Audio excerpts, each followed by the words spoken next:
trying to stand out is quite hard because a lot of people have this kind of overlap between business and interested in podcast. How do you actually stand out? Let's now take branding aside. How do you actually stand out in today's world? Because in one podcast, I think you mentioned that even if someone from YouTube or Google would start a channel today, it doesn't guarantee that they will actually even reach 1,000 subscribers. Completely. I mean, the skills you learn at a big company are very valuable. Like, I'm not saying that those people are some of the smartest people in the world. They've gone to the top schools. They've got A's since they're like 6 years old. Very smart people. But being smart is not enough to create something. If you look at entrepreneurs, it's not based on just being smart. You need to be smart enough, but there's other parts that make those people successful. So a lot of that is mental. So that's why in my interviews, you'll hear me talk a lot about like struggles and stuff that you've had to overcome, not just in like the PR way of, like you had a bad time or you cried and now look, you're a billionaire. No, I'm saying like you're still struggling with this today. Like the episode I just put out this week, Nick Huber, who's really big in the real estate game, this guy was talking about crying on the side of a street, like calling his mom up on the phone. Like he wasn't saying that to look good. Do you know what I mean? It was like the real deal. So a lot of those people, and I'm not picking on Google, I'm saying anyone who's more suited to a job day to day, and there's nothing wrong with that.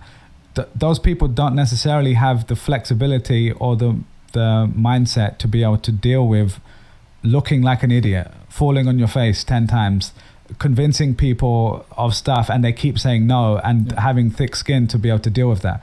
That's a very specific skill set for entrepreneurship, in my opinion.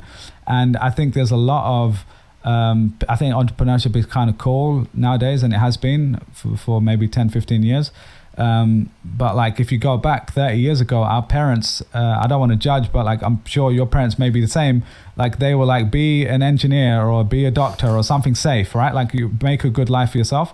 That was good advice 20, 30 years ago. But and actually today is probably still great advice for most people. But for someone like me, that wasn't going to be the thing. Like I'm like way too wacky to be stuck in doing the same thing every day. So it's just, it depends on the person and what they care about, what motivates them, what gives them energy. So I think a lot of the things that I learned at Google, let's say, I couldn't really replicate in my own work because they were made for people with 1 million followers already, or £1 million or dollars already. When you're starting from zero, you have to do different things. You have to do things that don't scale, like you'll hear people talk about. And that means DMing people and sharing your podcast and like replying to people who you don't know on the internet and doing podcasts with them. Like, you know what I mean? So like that is something that takes up time and energy, and you have to have figured out the motivation to do that. Do you get what I mean? And a lot of people, they come from a big company where everything already works, and they're like, oh, well, I did this for a few months and it didn't work, so I'm just not going to do it anymore. And sometimes that's great, but for a lot of people, that's because they didn't realize the skill is a completely different skill.